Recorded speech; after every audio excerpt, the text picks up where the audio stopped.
ទាំងអស់គ្នាខ្ញុំមាន English tip មួយទៀតខ្ញុំចង់សួរថាតើពាក្យ happy ហើយនិង fun ខុសគ្នាយ៉ាងម៉េចពីព្រោះខ្ញុំឃើញពាក្យច្រើនគេប្រើតែពាក្យ happy អត់សូវឮគេប្រើពាក្យ fun ចឹង fun មានន័យថាម៉េច so តាមពិតវាអាចមកពីការច្រឡំក្នុងការបកប្រែពីព្រោះ happy បើសិនជាយើងបកប្រែមានន័យថាសប្បាយចិត្តចឹងយើងត្រូវមានចិត្តសប្បាយចិត្តប៉ុន្តែពាក្យ fun បកប្រែតែសប្បាយចឹងមានន័យថា happy ផ្ដោតទៅលើអារម្មណ៍របស់មនុស្សហើយនឹង fun ផ្ដោតទៅលើសកម្មភាពរបស់មនុស្សយើងអាចនិយាយថា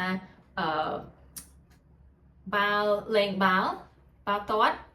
សប្បាយអង់គ្លេសយើងអត់អាចនិយាយថា playing football is happy យើងនិយាយថា playing football is fun មានន័យថាសប្បាយប៉ុន្តែអារម្មណ៍របស់យើងនៅពេលហ្នឹងគឺសប្បាយចិត្ត happy so I can say I am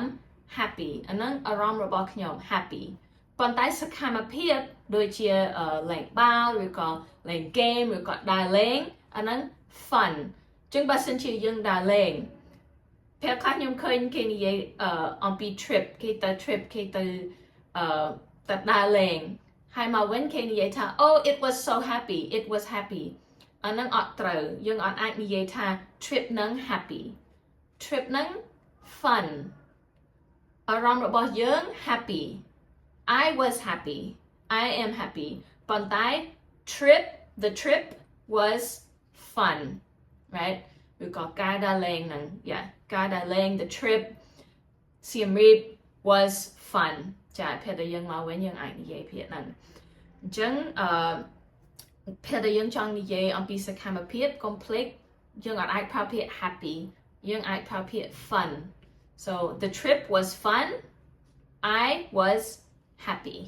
ចាអូខេខ្ញុំសង្ឃឹមថាយើងយល់ទាំងអស់គ្នាបើសិនជាមានសំណួរអាច comment ខ្ញុំនឹងឆ្លើយក្នុង comment ចាអរគុណច្រើន